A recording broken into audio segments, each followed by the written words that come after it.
Honorable members, thank you very much, and thank you for your patience. It has been stretched, our patience have been stretched to the limit. But one thing you should always keep in your minds, as you raise your hands, raising your point of order, is that the person who sits here has a responsibility to protect Parliament, has a responsibility to follow every rule to the letter, to its finality. Every day, the Speaker of Parliament signs documents to defend Parliament from being litigated. So please bear with me. Thank you. Honorable members, order. Mr. President, our sincere apologies. Apologies first for the chair, the bunk you are sitting on, and it's quite hard. Yes. Our sincere apologies, but also for your patience. Please bear with us. This is how it is in Parliament. And this is all we could do to make sure that you respond to the issues people of South Africa have raised with you yesterday. Thank you very much.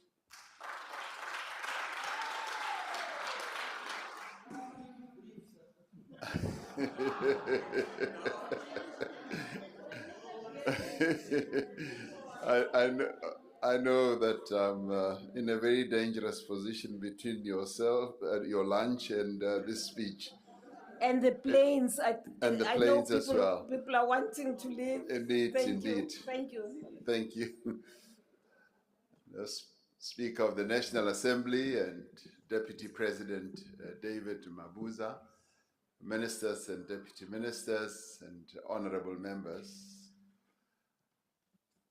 14 is the number of times I have appeared in this Parliament since 2018 to answer oral questions put by members of this House, and may I say also the NCOP. As Deputy President, between 2014 and 2017, I appeared 22 times in this House. 84 is the number of oral questions I have replied to in this Parliament between 2018 and the 1st of June this year, out of 84 submitted to the Presidency. Now, as Deputy President, the number was 114 out of 114 questions submitted. Those were all answered. 159 is the number of questions for written reply answered by this President since 2018 out of 160 questions submitted. One left. 3 full days is the number of times I, as the sitting head of state, which in a number of places is unheard of, to have testified at 2 major commissions of inquiry since 2018. Other heads of states never submit themselves to that level of inquiry. And when I've even told them I'm going, some of them ask me, what is this? Why should you, as head of state, even begin to subject yourself to such a process? The first being in August 2020 at the Commission of Inquiry into allegations of state capture, and the second in April 2022 at the South African Human Rights Commission, hearings in the July 2021 uprising or unrest. This, honorable members, is the track record of this President in meeting obligations to be accountable. This is the evidence of this President, as well as my commitment to account to Parliament and to the people of South Africa. Because we are a government elected by the people, for the people, and we are accountable to the people of South Africa for all that we do. As I said yesterday, the people of our country must come first in all that we do. As public representatives, we are elected on the promise to improve the lives of our people, and we are obliged to keep that promise. It is the reason for this government and this parliament's existence as well. So before I get to this foremost priority, I want to reassure and indeed remind this House that accountability is a responsibility I have never shirked away from or shied away from. When I was elected, I promised that I would come to this House regularly and answer your questions, and I have done so faithfully. At times, there may well have been problems with programming, but I've always said, if I don't come now, I'll come at a later stage. The robbery that took place at my farm in 2020 is a subject of criminal complaint, and the law must be allowed to take its course. In other words, due process must be followed. I have listened, Madam Speaker, very carefully to the views of a number of members of this House who have raised thoughts, suggestions, and proposals on this matter. Some of the views have been to cancel me, and yet others have been laced with insults. I will not respond to insults. I should, however, say that the counsel and suggestions that have been made raises points that indeed I should consider in the face of the advice I have that I should not be responding to speculation, conjecture, allegations, or even so-called revelations. I will give all these matters consideration against the backdrop of the advice I have that this matter should be ventilated in the proper and appropriate forums. And I repeat that the law must take its course, and due process should be the order of the day in this. And as a result, I will not right now be responding to all these matters that have been raised around this. Counsel that has been put forward, I will put under consideration. Honorable members, the presidency occupies a unique place in government. It is indeed the front office of government and represents South Africa on the world stage, on our continent, and in a number of international forums. The presidency coordinates the functions of state departments and administrations as opposed to other government departments that are tasked with implementing national policy and legislation that derives from this parliament. Above all, the presidency and the president is the custodian of the Constitution and is a duty bound, the president is duty bound to uphold, defend, and protect the Constitution as the supreme law of our country. For all these functions to be fulfilled and the respective responsibilities to be met, the presidency must both build and lead a capable, ethical, and developmental state. We therefore welcome the inputs that have been made during this debate, but the disruptions that we have witnessed. We welcome the thoughts, the ideas, also on the support that Parliament will render to the presidency to enable it to better fulfill its mandate.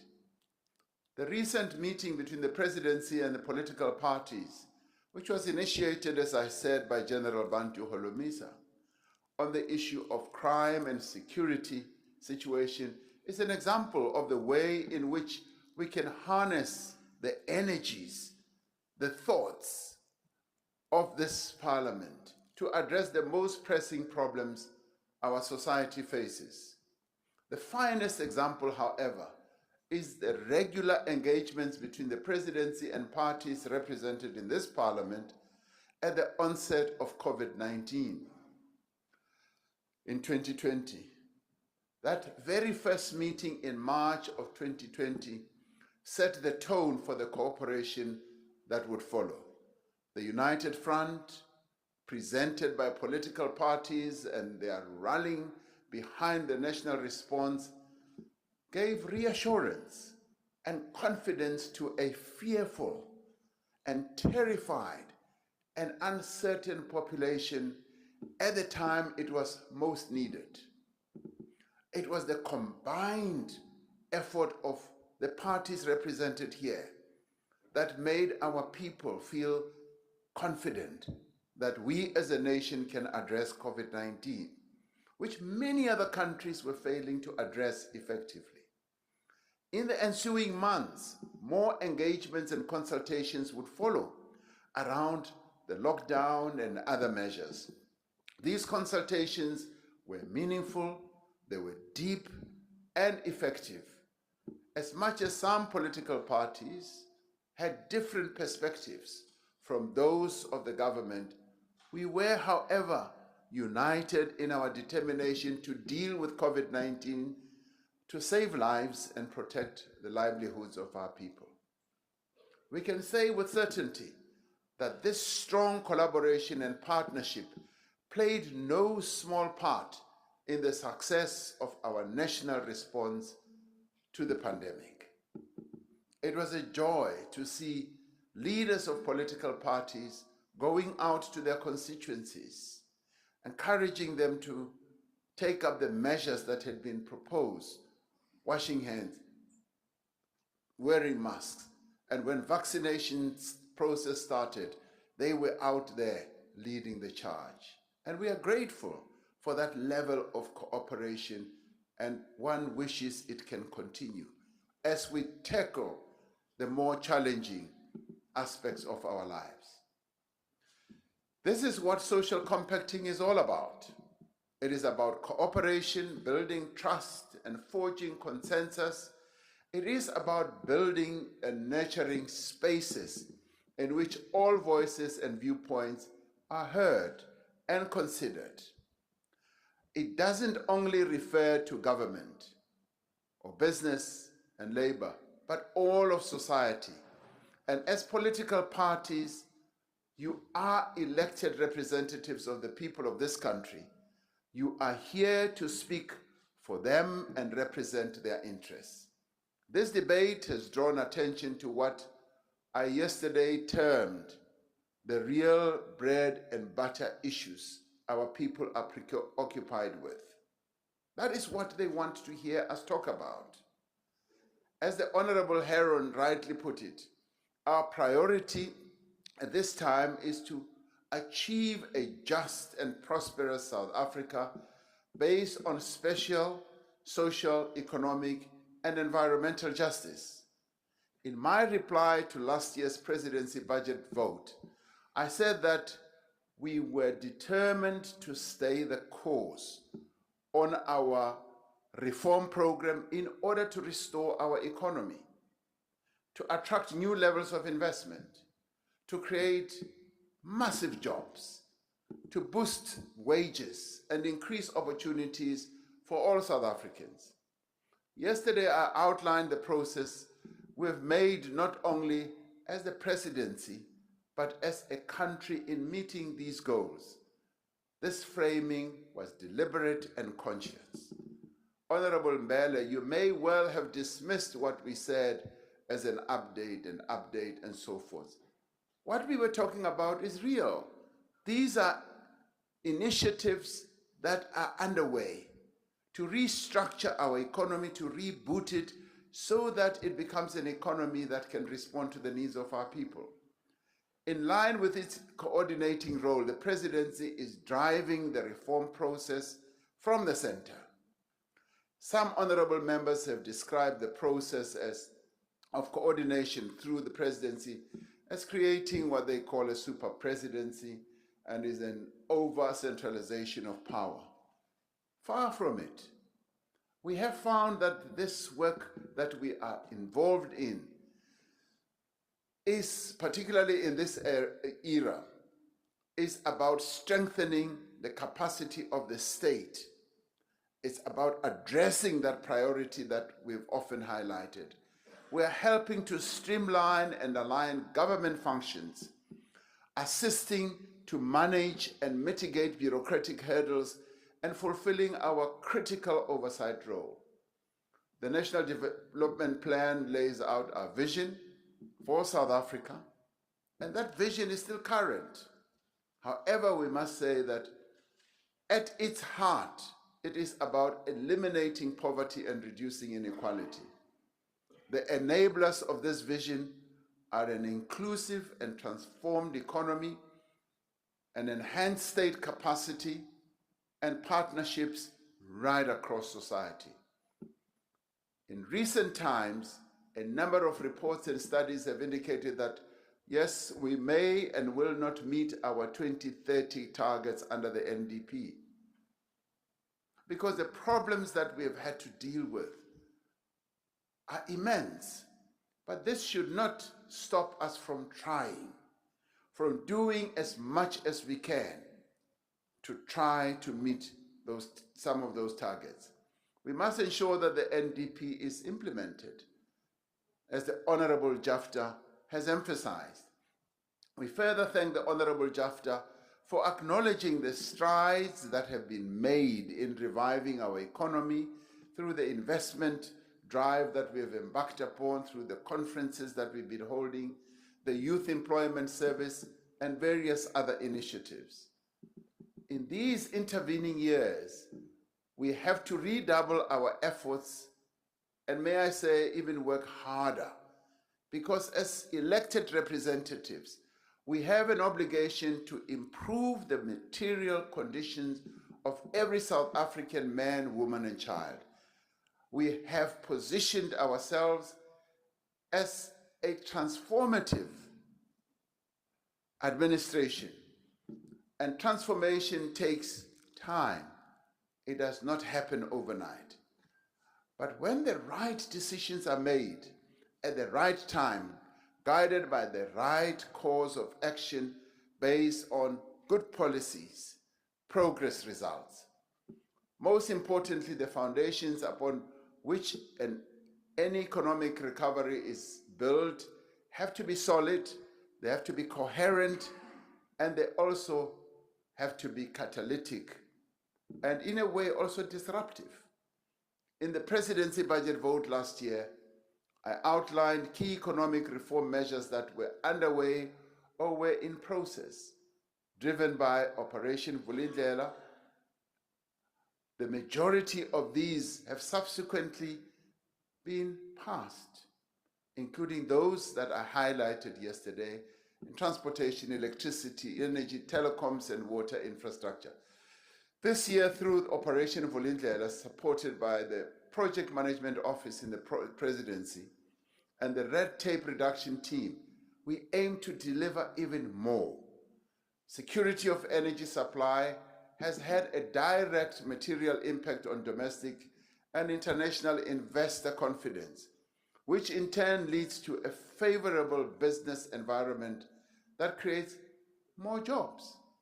That is why supporting the process of structural reform in the energy sector has been one of our most overriding priorities in the Presidency.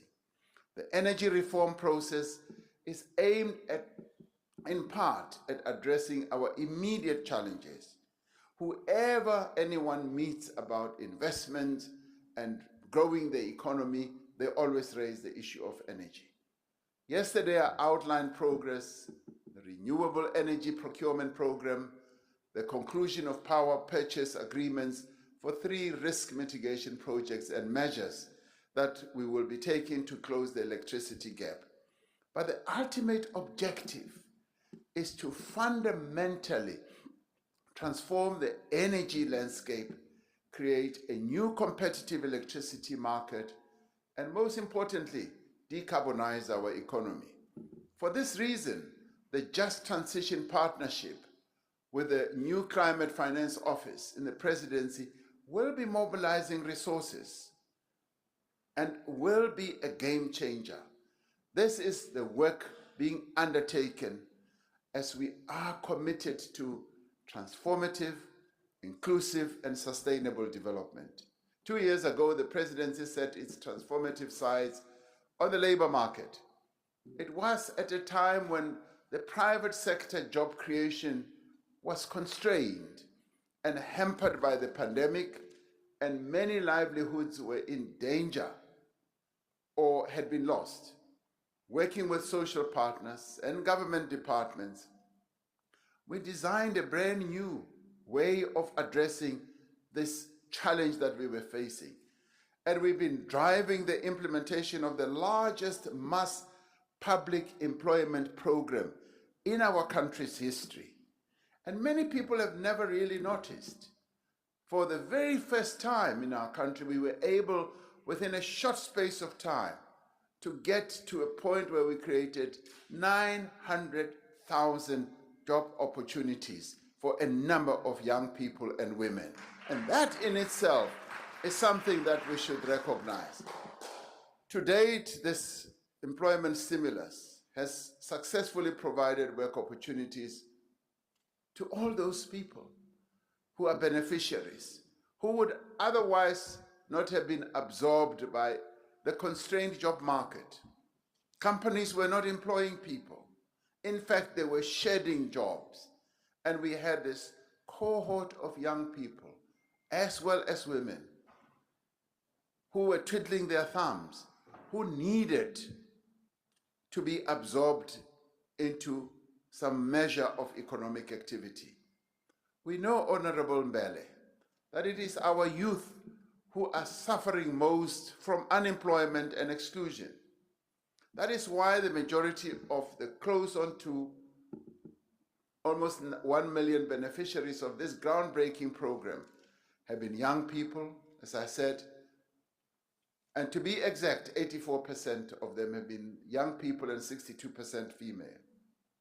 The second phase is supporting the Presidential Youth Employment Intervention and the Social Employment Fund that we've just set up, where we also expect young people to be the primary beneficiaries. The Presidency has been championing the drive to transform the capacity of the state. Our vision is to realize the state that is fit for purpose to serve communities, and that brings targeted and inclusive development to where people live, study, and work. Now, the district development model is an initiative that we came up with and which was launched at a pilot site in OR Tambo district in 2020. Although the onset of the pandemic set our efforts to roll out the district development model back, the process has resumed in earnest. As part of operationalizing this model, the Department of Cooperative Governance and Traditional Affairs has been working with districts and municipalities to finalize their one plans. And these one plans outline the respective approaches of districts to resolve service delivery challenges, to enhance economic development, and to ensure that there is job creation and key deliverables. Now, this presidential imbizo have been a means through which the Presidency exercises oversight over the progress that is being made. And as I said yesterday, we plan to visit 6 more remaining provinces, and Honorable Hendricks has expressed a wish that the imbizo in the Western Cape should be held on the Cape Flats. And Honorable Hendricks, your request will be given serious consideration. I would like us to be here in the Western Cape, because this will be an opportunity to listen to the life experiences of our people and their concerns in the Western Cape, and no doubt such an Imbizo will bring in people from a number of surrounding areas where our people live. District-based development is a transformation of government planning. It is a break from the past where departments worked in silos, where there was fruitless expenditure on irrelevant projects, a practice that was common, and where development was not aligned to the national objectives. Now, with the DDM, we have an opportunity to disrupt the very bad ways in which we were working. Now, once this model is fully institutionalized, it will result in better use of resources, targeted development, and responsive planning. It will also help us to have a microscopic look at our local government challenges that we're now beginning to address together with the Auditor General, who has informed us that that's where the real challenge is for us. It will enable districts and municipalities to develop, but also harness existing local economic initiatives such as the special economic zones, industrial parks, and agri-hubs as well. Some of the honorable members mentioned some of these yesterday. We have set ourselves the target of rolling out the district development model in all 52 of the country's districts, as well as our metros. And we will be proceeding with this. Honorable members, as we proceed, it goes without saying that rebuilding state institutional capacity is transformative by its very nature. It was this presidency that instituted high-level commissions of inquiry into the workings of SARS and NPA. Credibility has been restored to these institutions as they implemented the recommendations of the respective commissions. By way of example, last year's financial year, SARS collected a record revenue of 1.5 trillion. 4 years since I appointed a commission of inquiry into administration and governance at SARS, its turnaround has been spectacular. This revenue enables the state to fund social support, social infrastructure, and many other projects. These are the fruits of the reform process that we have undertaken. The Honorable Sheikh Imam has called on us to deal decisively with corruption at local government level, and we agree with him.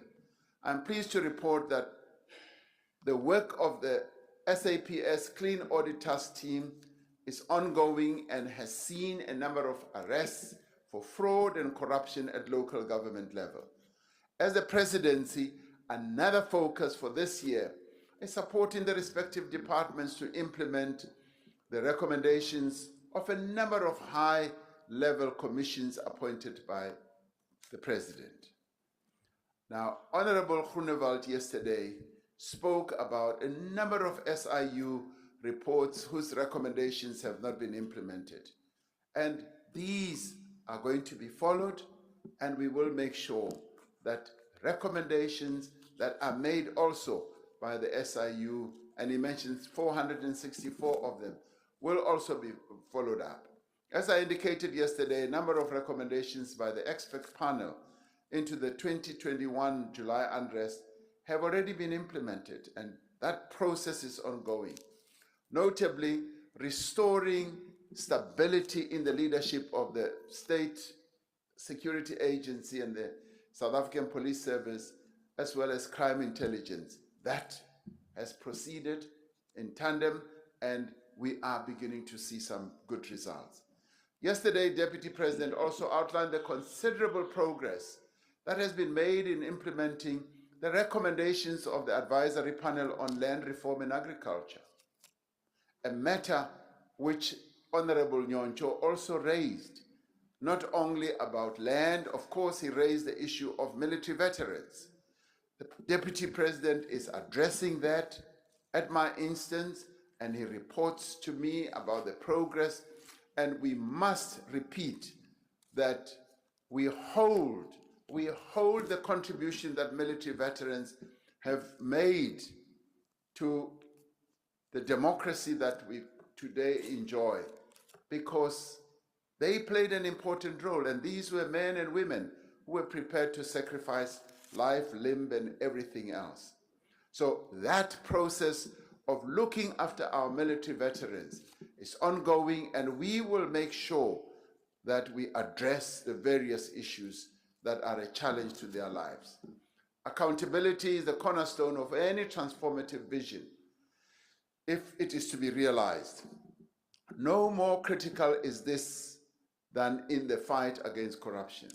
A number of speakers have drawn attention to the fact that departments are often slow in following up on the implementation of recommendations.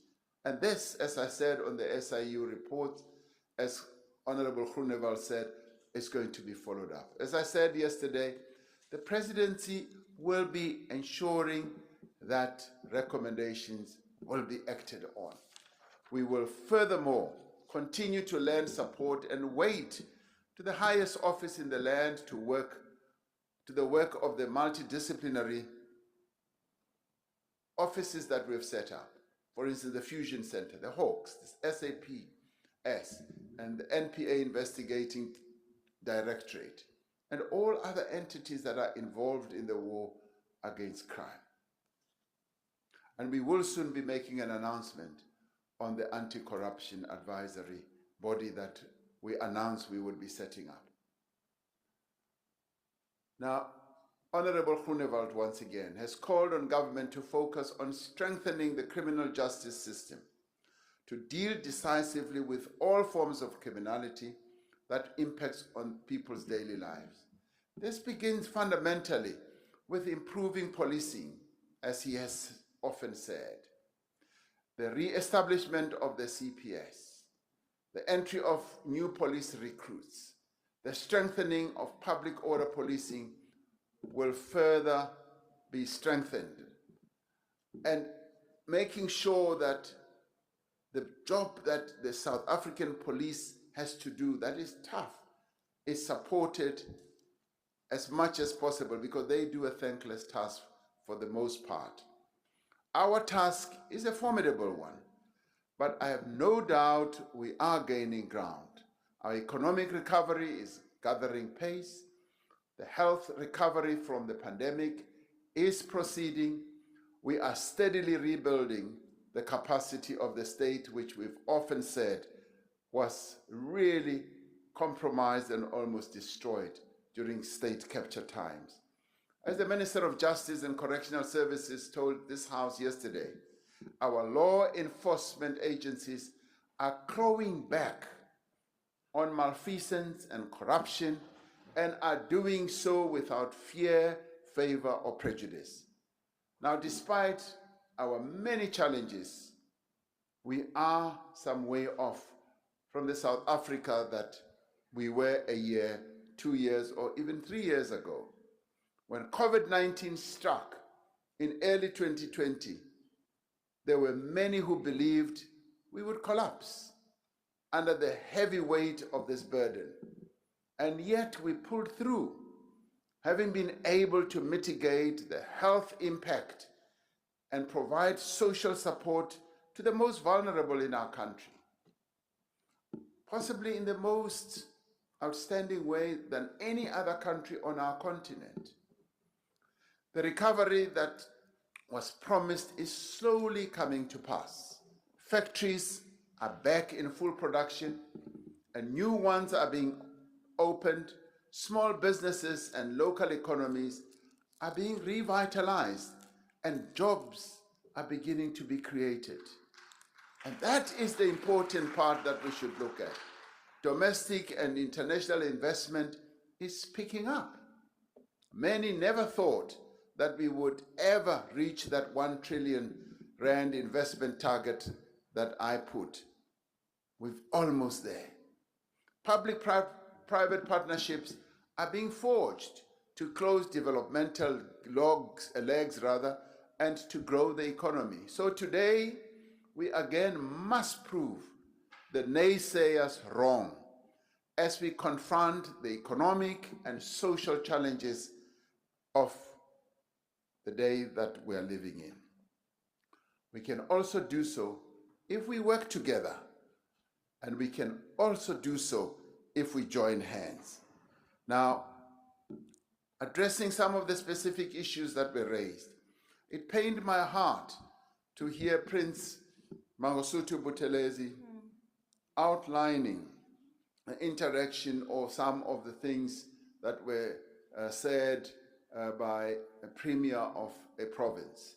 Now, I'm going to be talking to Prince Buthelezi to see if there can be a good rapprochement between the two of them. I think that is important. It is important that we should do so. It really pained me when I heard him articulating this. Honorable Chabalala raised the issue of Eskom, particularly in relation to switching off the lights in Soweto. Now that too I would want to follow up, because we need to find out why it could have happened, whether they had deep consultations or not. Honorable Groenewald, I told him before he left, he raised the issue of the Afrikaans-taal monument. And I said, from what I had heard from Minister Mthethwa, that was not the case. But he has said that he wants to have a further discussion with me on this matter. And honorable members, it has been a spirited and lively debate on the key issues that have to do with the lives of our people. And there have been many robust views that were put forward. We are grateful for this barometer of the health of our democracy. At the same time, let us remain focused. Let us put our heads together on how best we support the work that we are doing, and indeed work together during the life of this entire administration. A well-capacitated, strategically oriented presidency driven by a long-term transformative vision is in all our best interest. For every few civil servants who are guided by self-interest, the vast majority are dedicated, ethical, and committed to their work. They are the men and the women who work each day tirelessly to serve our people in government, in hospitals, in police stations, and in our schools. They are the lifeblood of our country. I would like to express my gratitude to you all as members of Parliament, members of this Assembly, on my behalf and on behalf of the state that I lead, for the tireless work that you all are doing in representing our people. And many of our people sometimes don't really know and understand the heavy burden that rests on your shoulders. They just don't understand. Many of you have to leave your homes from all over the country, come and work here in Cape Town, work day in and day out. You run 2 households. You have a home from wherever you've come, and you have a home here. When I became a member of Parliament, I realized that I had left my family in Johannesburg, and I was here. When I bought bread, I bought 2 loaves of bread. When I bought a TV set, I had to buy 2. Everything was duplicated, and it bears a heavy burden on yourselves, on your livelihood, on your social life, but also financially. I know, and many people don't understand this.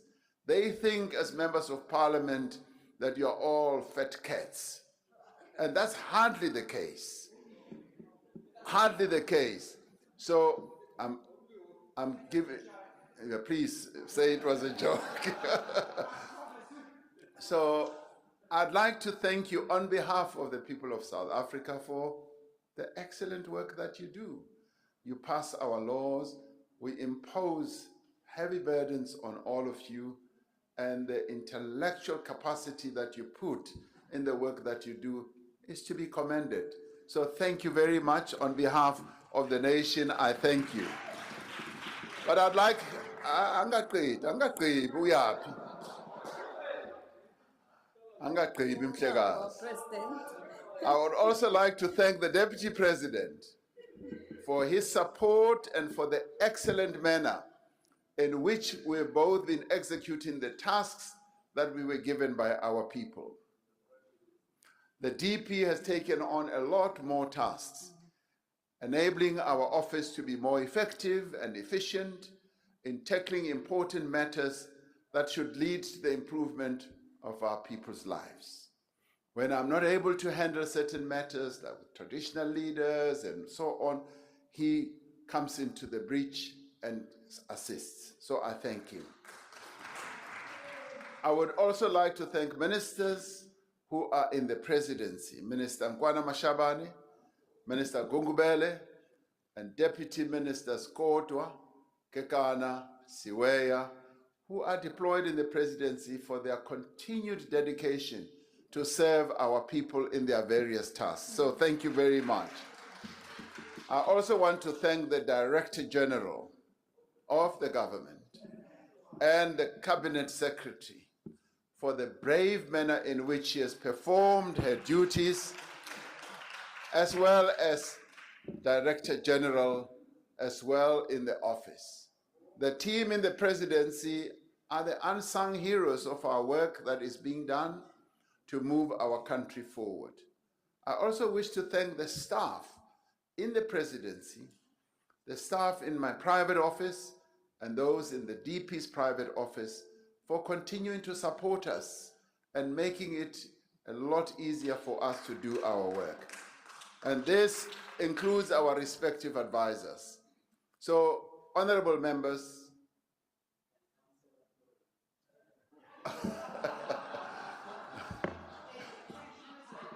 yes, and our two parliamentary councillors, of course. And we really thank them because they keep us in touch with what is happening here in Parliament, much as we are not often here. So, not only the chief whip of the governing party, the chief whip of opposition as well. They do a magnificent job, and that is the sisterhood that sits here at the head of the table. So, honorable members, for me, and the brothers as well, for me, this has been a meaningful debate despite everything else that happened around it, which is unfortunate, which is, in my view, totally unacceptable, because we do need to rely on the due processes we have. Even as we have differences, we should rely on the processes of our democracy to unfold, to handle problems, whatever problems we may have, whether they touch on the president or whoever, they are processes that need to be followed. So, honorable members, let us get back to work. Let us ensure that we leave no one behind and enrich the democracy of our country. Thank you very much. Long live the president! Thank you. I thank you.